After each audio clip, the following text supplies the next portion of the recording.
नमो तस्य भगवतो अरहतो सम्मा सम्बुद्धस्य। नमो तस्य भगवतो अरहतो सम्मा सम्बुद्धस्य। नमो तस्य भगवतो अरहतो सम्मा सम्बुद्धस्य।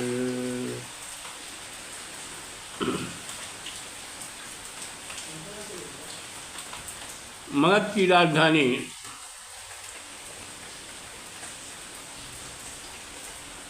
राजगृह 5 पर्वत श्रृंखलाओं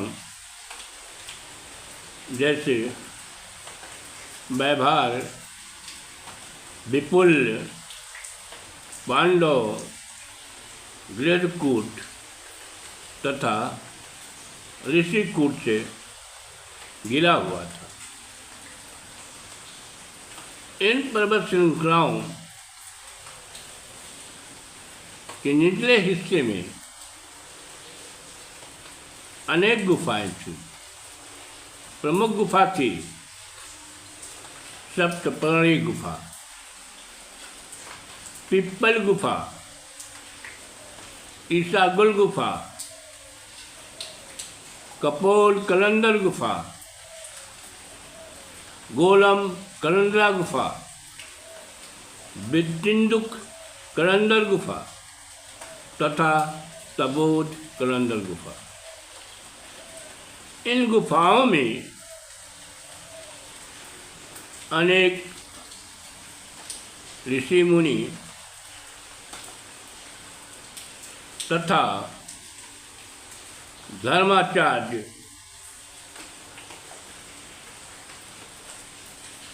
रह करके विहार करके ज्ञान साधना में रत रहते थे। राजकुल में अनेक बड़े बड़े दार्शनिक भी थे, जैसे गोसाल,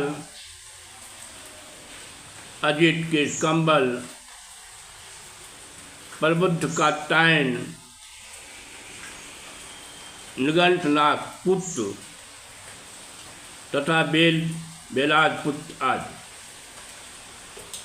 सम्राट गौतम ने पांडव पर्वत के नीचे एक सुरम्य स्थान पर पेड़ की झुरमुटों के बीच में घास फूस की एक छोटी सी कुटी बनाई थी और उसे में विहार करते थे। पूर्वाह्न के समय राजगृह के सड़कों पर जब सम्राट गौतम भिक्षाटन हेतु निकले, उस समय मगध राजा बिंबिसार अपने राजमहल के ऊपरी तले पर बने बरामदे पे खड़े थे। उन्होंने देखा कि एक युवा श्रमण जो ओजस्वी राजपुरुषोचित व्यक्तित्व वाला था, नीचे दृष्टि किए नपे तुले कदमों से संतुलित गति से भिक्षाटन कर रहा था। उसके हाथ में एक मिट्टी का पात्र था। वह जिस द्वार पर रुकता, उस घर की गृहिणी उसे भोजन दान देने आती और काफ़ी देर तक उसे एक तक निहारती रहती थी। राजपथ से गुजरने वाले लोग उनके दिव्यमान आकर्षक व्यक्तित्व को देख करके रुककर देखने लगते थे और प्रणाम करते थे। राजा ने इस नौजवान श्रवण के पीछे अपना एक गुप्तचर लगा दिया कि इन सन्यासी के गतिविधियों को ध्यान रख करके मुझे सूचित करो। गुप्तचर उन पर निगाह रखने लगे। उनकी गतिविधियों के बारे में राजा बिम्बसार को इस प्रकार बताया। रूप रंग सब राजन जोगू, गौतम नाम बतावत लोगू। धरत सर पद पानहि छूछे, हसत न बोलत बिन कछु पूछे। हे राजन, उसका रूप रंग राजाओं जैसा है, राजाओं की योग्य है। वह एक राजकुमार जैसा लगता है। अपना नाम गौतम बताता है। वह नंगे पैर से बड़ी सतर्कता पूर्वक चलता है, न हंसता है, न बिना पूछे कुछ बोलता है। वह पांडव पर्वत पर विहार करता है। सोधि समय शुभ पूरत भारू, गौतम पास गए जन राऊ। स्वच्छ शिला पर तरवर छाई, बैठ विचार मगन मन माही। शुभ समय को सोच करके सद्भाव से भरकर राजा बिम्बसार श्रवण गौतम के पास गए। श्रवण गौतम उस समय एक वृक्ष की छाया में एक चट्टान पर बैठकर ध्यानमग्न थे। बिम्बसार मैं मगध नरेशु, स्वागत आज करौ निज हेसु। अस कहीं कीन महीप प्रणामा, बैठ गए लख ठाठर थामा। श्रवण गौतम के सम्मुख बैठकर राजा बिम्बसार ने अपना परिचय देते हुए कहा कि हे श्रवण, मैं मगध का राजा बिम्बसार हूँ। हे गौतम, अपने राज में तुम्हारा स्वागत करता हूँ। उन्होंने कहा, गौतम, तुम्हारे पिता मेरे मित्र हैं।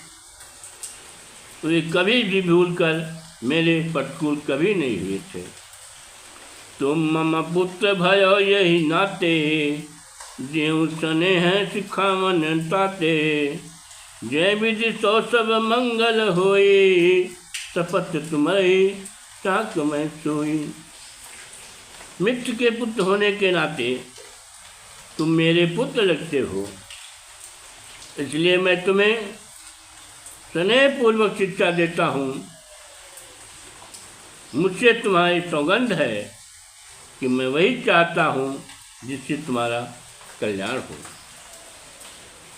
लीन भले विराग तुम, कींतनी कहीं काज। तदपि न चुनहि विराग हित, नेक समय जो राज।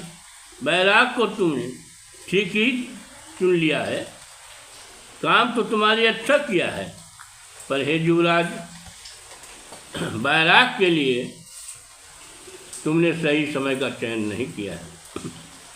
ओज तेज चल पौरुष खानु, काल मधुर फल देत जवानी। होय प्रणय सुख भोग सुखारी, पजनन कर्म करहि नर नारी। मनुष्य की जवानी ओज तेज साकर्म व पुरुषार्थ से भरपूर होती है। वह मधुर काम फल देती है।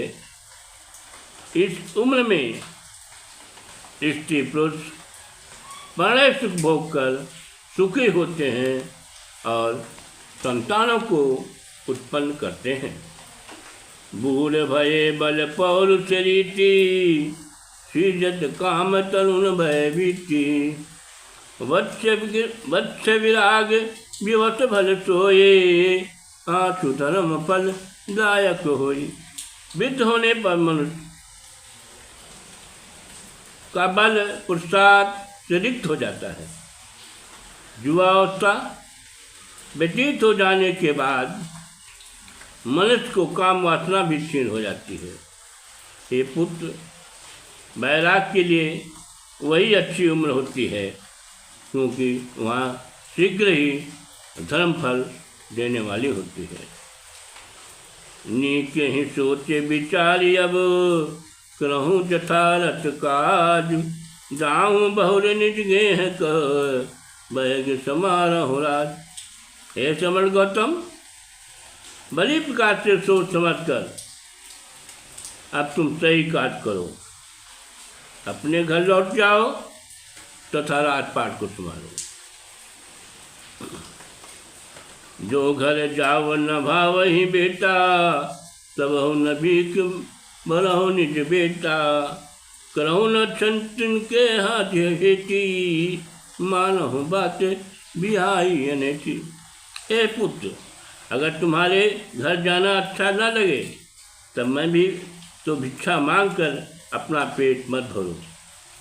हट करके क्षत्रियों के मान हानि का मत करो। मेरी बात मानो, ये अनुचित रास्ता छोड़ दो। मोरहि राज समारहूँ आधा, करहूँ प्रशासन काजु अभाधा। जैन तनु नूर असद जागी, या मान हान निज लागी। लेहूँ कटक कछ सोच न सपने, जीतहूँ राज नौल बल अपने।